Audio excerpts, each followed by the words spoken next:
তো আজকে আলোচ্য টপিক হলো সোলার সিস্টেম বা সৌরজগৎ জিওগ্রাফি থেকে। ঠিক আছে, তো আজকে জানবো যে সৌরজগৎ বা সোলার সিস্টেম কি। সৌরজগৎ সম্পর্কে বিভিন্ন তথ্য এই ভিডিওর মাধ্যমে তুলে ধরছি।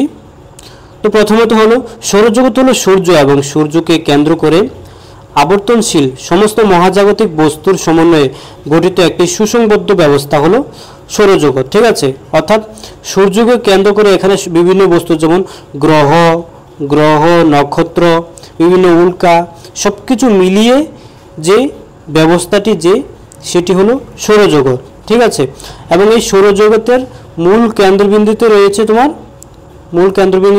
তোমার সূর্য। এখন জানবো যে সূর্য কি। ঠিক আছে, সৌরজগতের কেন্দ্রে অবস্থিত একমাত্র নক্ষত্র হলো সূর্য। সূর্য কোনো গ্রহ নয়, এটি হলো নক্ষত্র এবং এর আকার কিন্তু বিশাল। এই গ্রহগুলির থেকে অনেক অনেক অনেক অনেক গুণ বড় হলো এই যে সূর্য, এবং এটি একটি নক্ষত্র। ঠিক আছে, এটি একটি জ্বলন্ত গ্যাসীয় পিণ্ড। সূর্য হলো একটি জ্বলন্ত গ্যাসীয় পিণ্ড, যা মূলত কি দিয়ে তৈরি হয়েছে? হিলিয়াম ও হাইড্রোজেন দ্বারা। ঠিক আছে, তোমার 72% হাইড্রোজেন এবং 26% হিলিয়াম দিয়ে কিন্তু গঠিত হয়েছে এই যে সূর্য। এবং সূর্যের ভরের কথা বলতে গেলে সূর্যের সমগ্র সৌরজগতের ভরের 99.86% কিন্তু এই ভর ধারণ করে থাকে সূর্য। এখন অনুমান করলে বোঝা যায় যে সূর্যের যে আকার আকৃতি বা এর যে ভর কত বেশি সৌরজগতে। ঠিক আছে, তারপর সূর্যের আলো তাপ হলো পৃথিবীতে প্রাণের উৎস। ঠিক আছে, উৎস অথবা অস্তিত্ব কথা একই। আমরা জানি যে সৌরজগতের 8টি গ্রহের মধ্যে একমাত্র পৃথিবী রয়েছে যেখানে তোমার একমাত্র প্রাণের উৎস রয়েছে, প্রাণের অস্তিত্ব রয়েছে, এবং যার মূল কারণ হলো এই যে তোমার সূর্য। কেননা সূর্যের আলো যদি না থাকতো তোমার, তাহলে কিন্তু পৃথিবী বা আর্থ সেটার মধ্যে কোনো প্রাণের অস্তিত্ব থাকতো না।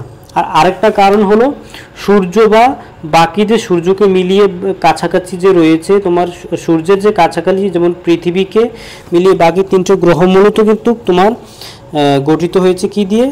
যেমন তোমার বিভিন্ন শিলা এবং বিভিন্ন বস্তু দিয়ে তৈরি হয়েছে এই যে পৃথিবী। এবং পৃথিবী কিন্তু তোমার মূলত নীল গ্রহ বলা হয়, পৃথিবীকে নীল গ্রহ বলা হয়। আরেকটা ইম্পর্টেন্ট, তোমার নীল গ্রহ বলা হয় তোমার কাকে? পৃথিবীকে। ঠিক আছে, এবং লাল গ্রহ বলা হয় কোনটাকে? সেটা হলো তোমার মঙ্গল। ঠিক আছে, মঙ্গল গ্রহকে তোমাকে লাল গ্রহ বলা হয়। ঠিক আছে, এটা অবশ্যই পরবর্তীতে জানবো যে আমরা। এখন আমরা সূর্য সম্পর্কে জানলাম, এর গঠন কিভাবে কি দিয়ে হয়েছে এবং কিভাবে যে সূর্যের গঠন এবং এই সৌরজগতের গঠন হয়েছে সেটাও জানবো। তো প্রথমে আমরা গ্রহ সম্পর্কে জেনে নিই। গ্রহ সম্পর্কে ধারণাটা আমরা জেনে নিই প্রথমে। তো আমরা জানি যে সবাই অবগত কম বেশ যে সৌরজগতে প্রায় 8টি গ্রহ রয়েছে। প্রথমত 9টি বলা হতো, তবে প্লুটো নামের যে গ্রহটি সেটি কিন্তু তোমার গ্রহের অস্তিত্ব হারিয়ে ফেলেছে। অর্থাৎ এখন শুধুমাত্র 8টি গ্রহে কিন্তু তোমার গ্রহের মর্যাদা রয়েছে এবং প্লুটো কিন্তু তোমার গ্রহের মর্যাদা নেই।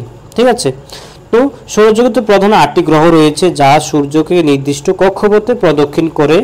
অর্থাৎ সূর্যকে প্রদক্ষিণ করে কিন্তু এই বাকি 8টি গ্রহ অনবরত চলেছে। ঠিক আছে, পর্যায়ক্রমে এগুলি চলছে। এই গ্রহগুলোকে 2টি প্রধান ভাগে ভাগ করা যায়। অর্থাৎ সহজভাবে আমরা এই গ্রহগুলিকে 2টি প্রধান ভাগে ভাগ করে নিতে পারি। একটি হলো তোমার অভ্যন্তরীণ বা তোমার ভূসদৃশ্য। ঠিক আছে, এবং আরেকটা হলো বাহ্যিক বা গ্যাসীয় দানব। অভ্যন্তরীণ বা ভূসদৃশ্য যেটা হলো ইনার, তোমার সেটা হলো ইনার প্ল্যানেট, ঠিক আছে, ইনার প্ল্যানেট, ইনার প্ল্যানেট। এবং যেগুলি হলো তোমার বাহিক্য বা গ্যাসীয় দানব, এগুলিকে আউটার প্ল্যানেট বলা হয়, ঠিক আছে। তো অভ্যন্তরীণ বা ভূসদৃশ্য গ্রহগুলির মধ্যে 4টি গ্রহ রয়েছে, যেমন তোমার প্রথমে রয়েছে বুধ, শুক্র, পৃথিবী এবং মঙ্গল। এই 4টি অভ্যন্তরীণ বা ভূসদৃশ্য গ্রহ। এগুলি শিলা এবং ধাতু দ্বারা গঠিত এবং তুলনামূলকভাবে ছোট। অর্থাৎ বাকি যে 4টি গ্রহ যেমন বৃহস্পতি, শনি এবং ইউরেনাস ও নেপচুন, এই বাকি 4টি গ্রহের তুলনায় কিন্তু এই যে বুধ, শুক্র, পৃথিবী এবং মঙ্গল গ্রহ কিন্তু তুলনামূলকভাবে অনেকটা ছোট, ঠিক আছে। এবং এগুলি কিন্তু শিলা এবং ধাতু দ্বারা গঠিত। এবং বাহিক্য বা গ্যাসীয় দানব বা আউটার যে প্ল্যানেটগুলি, সে আউটার প্ল্যানেটগুলি এগুলি কিন্তু তুলনামূলকভাবে কিন্তু এগুলি অনেক বড় হয়ে থাকে, আকারে অনেকটা বড় হয়ে থাকে এবং প্রধানত গ্যাস, হাইড্রোজেন ও হিলিয়াম দ্বারা গঠিত। কোন গ্যাস দ্বারা গঠিত? হাইড্রোজেন, তোমার হাইড্রোজেন ও হিলিয়াম দ্বারা গঠিত হয়ে থাকে কিন্তু এই যে তোমার আউটার প্ল্যানেট বা বাহিক্য বা গ্যাসীয় দানব গ্রহগুলি। গ্যাসীয় দানব বলা হয় কেননা এই গ্রহগুলি কিন্তু মূলত গ্যাসীয় পদার্থের মাধ্যমে কিন্তু তোমার গঠিত হয়ে থাকে, হাইড্রোজেন ও হিলিয়ামের মাধ্যমে গঠিত হয়ে থাকে, যার কারণে এগুলিকে গ্যাসীয় দানব গ্রহ বলে অথবা বাহিক্য বা আউটার প্ল্যানেট ইংরেজিতে বলা হয়, আউটার প্ল্যানেট, ঠিক আছে। তো আমরা এখন বিস্তারিত জানবো। প্রথমত জানবো যে অভ্যন্তরীণ বা ভূসদৃশ্য গ্রহ সম্পর্কে, ঠিক আছে। এগুলি কিন্তু 4টি ভাগে আমরা 4টি গ্রহ তোমার 2টি ভাগে ভাগ করে নিব, ঠিক আছে, 2টি ভাগে ভাগ করে নিব। প্রথম ভাগে থাকবে তোমার অভ্যন্তরীণ গ্রহগুলি এবং এটা হবে সূর্য থেকে দূরত্ব অনুসারে, অর্থাৎ সূর্যের দূরত্ব অনুসারে গ্রহগুলি কীভাবে যে 4টি গ্রহ সেটা জানবো। প্রথম হলো বুধ। আমরা জানি সৌরজগতের সব থেকে ছোট গ্রহ হলো বুধ। বুধ সূর্যের সব থেকে কাছে অবস্থান করে এবং সৌরজগতের ক্ষুদ্রতম গ্রহ। এটি এক্ষেত্রে সূর্যের একেবারে কাছের যে গ্রহ বুধ এবং এটি সৌরজগতের সব থেকে ক্ষুদ্রতম অথবা ছোট গ্রহ, এর কোনো উপগ্রহই নেই, ঠিক আছে। এই গ্রহের এই যে মার্কারি বা বুধের কোনো উপগ্রহই নেই।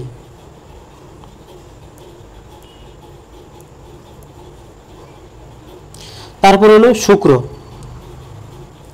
শুক্র বা ভেনাস, পৃথিবীর যমজ গ্রহ নামে পরিচিত এই গ্রহ, ঠিক আছে। তোমার শুক্রকে পৃথিবীর যমজ গ্রহ নামে পরিচিত লাভ করেছে, কেননা আকার ও ভরের ক্ষেত্রে এটার পৃথিবীর সাথে কিছুটা অনেকটা সাদৃশ্য রয়েছে অথবা মিল রয়েছে, যার কারণে শুক্রকে পৃথিবীর যমজ গ্রহ হিসেবে আখ্যায়িত করা যায়, ঠিক আছে। এটি সৌরজগতের উষ্ণতম গ্রহ। আর একটা বিষয় যে তোমার শুক্র বা ভেনাস কিন্তু দ্বিতীয়তম গ্রহ, অর্থাৎ তোমার সূর্য থেকে দূরত্ব অনুযায়ী দ্বিতীয় গ্রহ হলেও কিন্তু এটি কিন্তু সৌরজগতের তোমার উষ্ণতম একটি গ্রহ, ঠিক আছে। এবং তোমার বুধ বা মার্কারির মতো কিন্তু এখানে কিন্তু কোনো উপগ্রহ নেই, অর্থাৎ এই গ্রহেরও কোনো উপগ্রহ নেই। এবং তৃতীয় যে গুরুত্বপূর্ণ যে গ্রহটি, অর্থাৎ এই গ্রহটি কিন্তু তোমার সূর্য থেকে দূরত্ব অনুযায়ী তৃতীয় এবং আকারে পঞ্চম, সেটি হলো তোমার পৃথিবী, ঠিক আছে, পৃথিবী বা আর্থ। একমাত্র গ্রহ যেখানে প্রাণের অস্তিত্ব রয়েছে, এর একটি প্রাকৃতিক উপগ্রহ আছে যা চাঁদ, ঠিক আছে, নামে পরিচিত। তো পৃথিবী সম্পর্কে আরও ধারণা রয়েছে, সেটা পরবর্তীতে অবশ্যই অন্যান্য ভিডিওতে অবশ্যই জানাবো। তো লাস্ট যে ইনার প্ল্যানেট বা অভ্যন্তরীণ গ্রহগুলির মধ্যে চতুর্থ পর্যায়ে অথবা সূর্য থেকে দূরত্ব অনুযায়ী চতুর্থ যে গ্রহটা রয়েছে সেটা হলো মঙ্গল বা মার্স, ঠিক আছে। মঙ্গল গ্রহকে সাধারণতভাবে লাল গ্রহ নামে পরিচিত, কারণ এর পৃষ্ঠে লোহা সমৃদ্ধ লাল মাটি রয়েছে। মঙ্গলের 2টি উপগ্রহ রয়েছে, তোমার ফুবুস ও ডেমুস। মঙ্গলের দুটি উপগ্রহ রয়েছে, ফুবুস ও ডেমুস। এটা অবশ্যই আমাদেরকে মনে রাখতে হবে। এবং পৃথিবীর একটাই প্রাকৃতিক উপগ্রহ, সেটা হলো চাঁদ। তবে মঙ্গলের তোমার দুটি উপগ্রহ রয়েছে, একটা হলো ফুবুস এবং একটা হলো ডেমুস। ঠিক আছে, তো এইগুলো তোমার ইনার প্ল্যানেট বা তোমার অভ্যন্তরীণ গ্রহ। ঠিক আছে, তারপরে হলো নেক্সট হলো তোমার বাহিক্য বা গ্যাসীয় দানব গ্রহ, যেগুলি মূলত তোমার গ্যাসীয় পদার্থ দ্বারা গঠিত হয়েছে এই গ্রহগুলি। এবং সূর্য থেকে প্রথমে আমরা জানবো সূর্য থেকে দূরত্ব অনুসারে পঞ্চম যে স্থান অধিকার করে সূর্য থেকে দূরত্ব অনুসারে, সেটা হলো বৃহস্পতি। ঠিক আছে, বৃহস্পতির পরে রয়েছে কিন্তু শনি, এবং এরপরে রয়েছে তোমার ইউরেনাস, এবং তারপরে রয়েছে নেপচুন। ইউরেনাস এবং নেপচুন, বৃহস্পতি, জুপিটার, তোমার শনি, স্যাটার্ন, তারপরে ইউরেনাস, নেপচুন। তো বৃহস্পতি বা জুপিটার সৌরজগতের বৃহত্তম গ্রহ এবং এর ভর অন্যান্য গ্রহের মোট ভরের চেয়েও বেশি। অর্থাৎ এই যে বৃহস্পতি কিন্তু বিশাল বড়। সৌরজগতের বাকি 6টি গ্রহ অর্থাৎ অন্যান্য গ্রহের মোট টোটাল যে ভর, সেই ভরের চেয়ে কিন্তু এই যে বৃহস্পতির ভর এর থেকে বেশি। ঠিক আছে,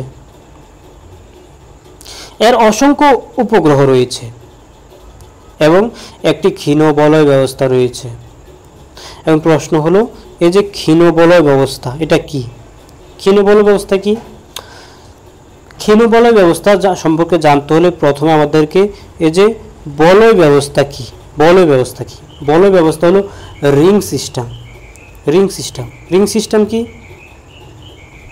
তোমার যেমন আমরা বিভিন্ন চিত্রের মাধ্যমে জানি যে এই যে তোমার যে শনি রয়েছে, শনি দিয়ে বোঝাচ্ছি যে এই যে শনির কিন্তু এই যে বাইরের দিকটা, এখানে কিন্তু একটা সার্কেল রয়েছে, এটাকে কিন্তু মূলত বলয় বলা হয়। এই যে বাইরে যে সার্কেলটা রয়েছে, এটাকে কিন্তু মূলত বলয় বলা হয়। বলয় যেটাকে ইংরেজিতে বলে যেটাকে রিং। ঠিক আছে, বলয় ব্যবস্থা কথার অর্থ হলো রিং সিস্টেম। ঠিক আছে, রিং সিস্টেম। ঠিক আছে, রিং সিস্টেম। তো এই যে বলয় ব্যবস্থা জানলাম যে বলয় ব্যবস্থা কি, অর্থাৎ এটা হলো একটা রিং সিস্টেম। অর্থাৎ গ্রহের বাইরে মূলত তোমার এগুলি বিভিন্ন ধূলিকণা এবং গ্যাসীয় মাধ্যমে কিন্তু এগুলি ধারণ করে থাকে। তবে কিছু গ্রহের ক্ষেত্রে এগুলি স্বচ্ছ থাকে এবং কিছু গ্রহের ক্ষেত্রে এগুলি কিছুটা অস্বচ্ছ বা এই যে ক্ষীণ মাধ্যমে থাকে। দেখুন আমরা বুঝলাম যে ক্ষীণ কি, ক্ষীণ কথার অর্থ হলো কিছুটা অস্বচ্ছ বা সম্পূর্ণ স্পষ্ট নয়, যার কারণে এটাকে ক্ষীণ বলয় ব্যবস্থা বলা হয়। ঠিক আছে, তারপরে হলো শনি। আমরা জানি যে সৌরজগতের তোমার সূর্য থেকে দূরত্ব অনুযায়ী 6 নম্বর যে গ্রহ রয়েছে সেটা হলো শনি। এর উজ্জ্বল ও সুগঠিত বলয় ব্যবস্থা রয়েছে। এর উজ্জ্বল ও সুগঠিত বলয় ব্যবস্থার জন্য পরিচিত, যা বরফ ও ধূলিকণা দিয়ে গঠিত। হ্যাঁ, অর্থাৎ এই যে বলয় ব্যবস্থা এটা কি দিয়ে গঠিত? বরফ ও বিভিন্ন ধূলিকণার ক্ষেত্রে গঠিত। এবং এটা কিন্তু খুবই স্বচ্ছ, আমরা খুবই সুন্দরভাবে এটা কিন্তু দেখতে পাই যে এই যে শনির যে বলয় ব্যবস্থাটা খুবই উজ্জ্বল ও সুগঠিত। ঠিক আছে, এবং শনির যে দুটি কিন্তু তোমার শনির একটি কিন্তু বৃহত্তম কিন্তু উপগ্রহ রয়েছে, যেটা টাইটান নামে পরিচিত। ঠিক আছে, তৃতীয় যে তোমার আউটার প্ল্যানেট অথবা তোমার সূর্য থেকে দূরত্ব অনুযায়ী 7 নম্বর যে গ্রহটি, সেটি হলো তোমার ইউরেনাস। ঠিক আছে, ইউরেনাস আমরা জানি যে এই ইউরেনাস যে এটা কিন্তু 90 ডিগ্রি অ্যাঙ্গেলে কিন্তু হেলে থাকে।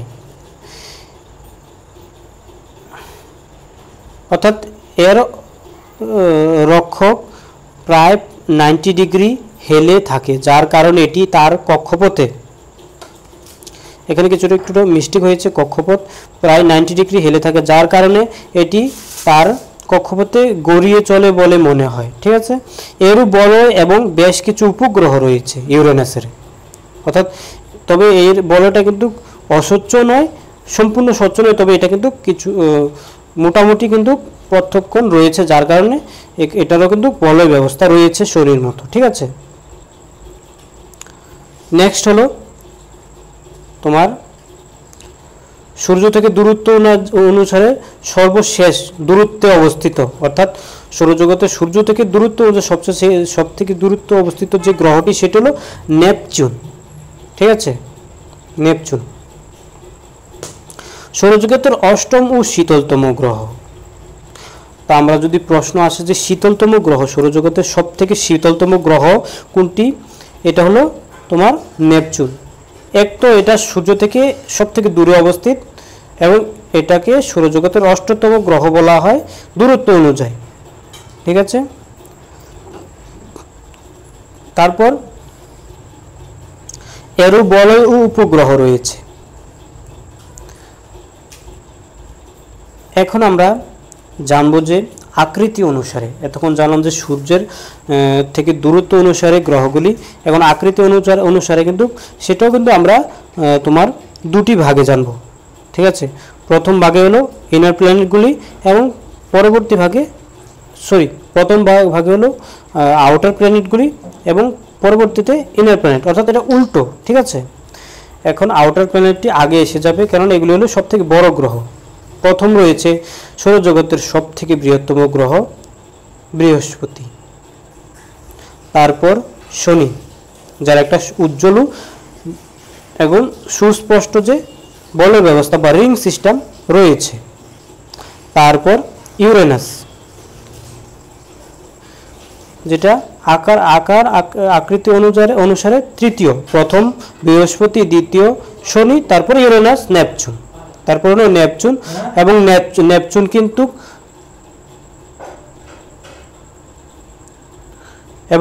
কিন্তু তোমার সৌরজগতের সব থেকে শীতলতম গ্রহ। তারপরে তোমার আকার আকৃতির ক্ষেত্রে যেমন পৃথিবী পঞ্চম স্থান অধিকার করে, আমরা জানি যে তোমার সূর্য থেকে দূরত্ব অনুযায়ী তৃতীয় স্থান এবং আকার আকৃতিতে পৃথিবী পঞ্চম স্থান অধিকার করে, এবং এখানেই শুধুমাত্র প্রাণের অস্তিত্ব পাওয়া গেছে, যেখানে আমাদের বাসযোগ্য হিসেবে ধরা হয়েছে, সেটা হলো পৃথিবী। ঠিক আছে, যার একটি উপগ্রহ রয়েছে চাঁদ। তারপর শুক্র, যেটিকে পৃথিবীর যমজ গ্রহ বলা হয়, অর্থাৎ তোমার আকার অনুসারে সেটি 6 নম্বর গ্রহ এবং তোমার দূরত্ব অনুযায়ী সেটি দ্বিতীয় গ্রহ এবং উষ্ণতম গ্রহ। তারপরে হলো মঙ্গল, যেটি লাল গ্রহ নামে পরিচিত, এবং সর্বশেষ হলো বুধ, সেটি আকারের ক্ষেত্রেও সব থেকে ছোট, তবে দূরত্ব অনুযায়ী সব থেকে কাছে সূর্য থেকে। তো আমরা এতটুকু বুঝতে পারলাম। তারপর এখন জানবো যে বামন গ্রহ কি। ঠিক আছে, গ্রহ সম্পর্কে জানার পরে এখন আমাদেরকে অবশ্যই জানতে হবে বামন গ্রহ কি। ঠিক আছে, বামন গ্রহ কিছু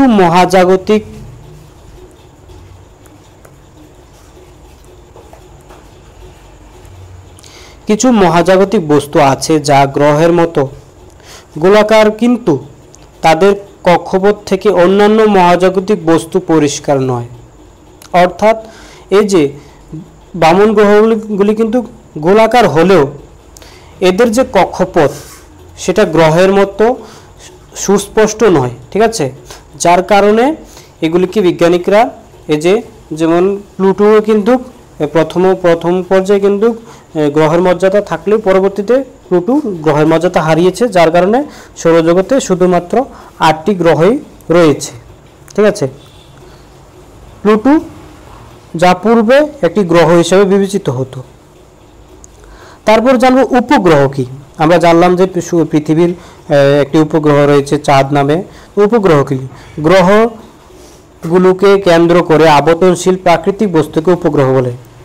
অর্থাৎ এগুলি কিন্তু নিজে কিন্তু আবর্তন করতে পারে, এগুলি শুধুমাত্র গ্রহগুলিকে আবর্তন করে চলে, যেমন গ্রহগুলি সূর্যকে আবর্তন করে চলে, সেগুলি কিন্তু এই যে উপগ্রহগুলি কিন্তু মূলত গ্রহগুলিকে আবর্তন করে চলে, যেগুলিকে উপগ্রহ বলা হয়। পৃথিবীর একমাত্র উপগ্রহ হলো তোমার চাঁদ বা মুন, ঠিক আছে।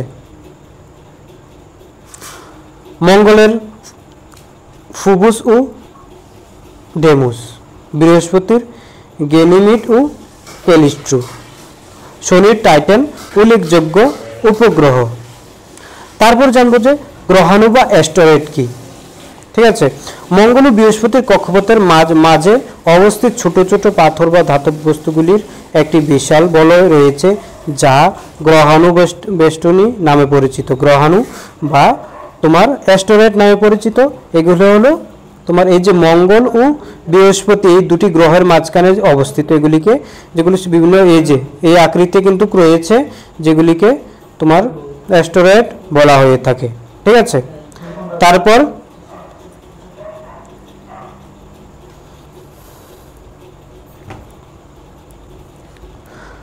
জানবো যে ধূমকেতু সম্পর্কে জানবো আমরা, যেগুলি ইংরেজিতে বলা হয় কমেটস।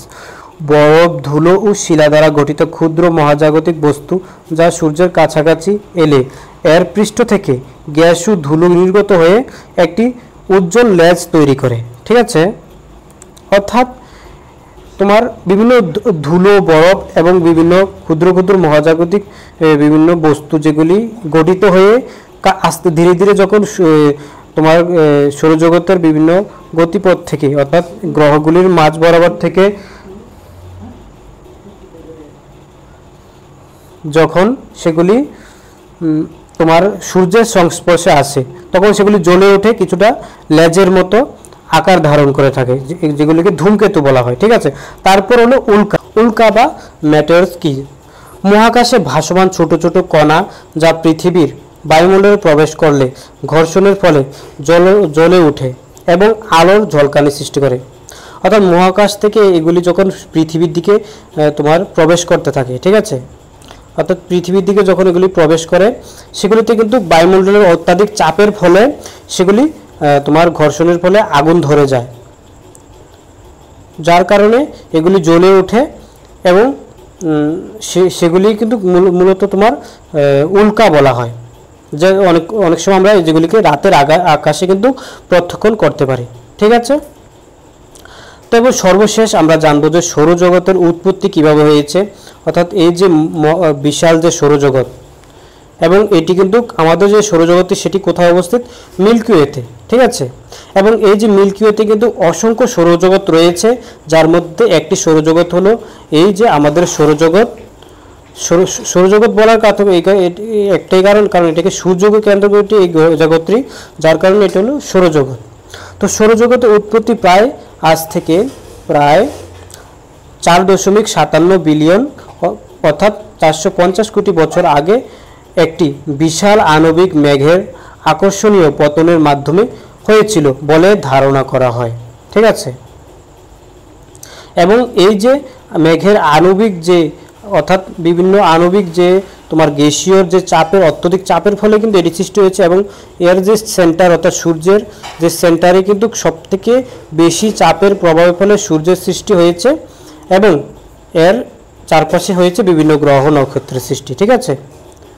তো এখন আপকামিং যে ক্লাস সেটা জানিয়ে দিচ্ছি যে জিওগ্রাফির আবারও আপকামিং আরেকটা ক্লাস আসতে চলেছে, যেটা হলো শিলার বিভিন্ন প্রকার ও বৈশিষ্ট্য সম্পর্কে, অর্থাৎ রক্স টাইপস অ্যান্ড ক্যারেক্টারিস্টিক্স, সেটা আপকামিং ক্লাস হতে চলেছে। এবং এই যে আজকের ক্লাসের বিভিন্ন গুরুত্বপূর্ণ প্রশ্ন উত্তর অবশ্যই নিয়ে আসার চেষ্টা করব পরবর্তী ভিডিওতে। এবং এই যে শিলার ক্লাসটি পরবর্তীতে যে রক্স বা শিলা বিভিন্ন প্রকার ও বৈশিষ্ট্য সম্পর্কে আমরা জানি যে বিভিন্ন পাললিক শিলা, আগ্নেয় শিলা এবং রূপান্তর শিলা, এগুলির উৎপত্তি কিভাবে হয়ে থাকে এগুলি সম্পর্কে পরবর্তীতে ভিডিওতে জানার চেষ্টা করব। তো অবশ্যই এছাড়াও অন্যান্য আপডেট পেতে অবশ্যই টেলিগ্রাম চ্যানেলটি জয়েন করে রাখবেন। আশা করি ত্রিপুরা টেটের তোমার আগামী যে 2025-26 বিভিন্ন টেট পরীক্ষার বিভিন্ন ক্লাস প্রতিনিয়ত হিস্ট্রি, পলিটিক্স, জিওগ্রাফি বিভিন্ন ক্লাস করতে থাকবো। তো আজকের ভিডিও এই পর্যন্তই। ধন্যবাদ।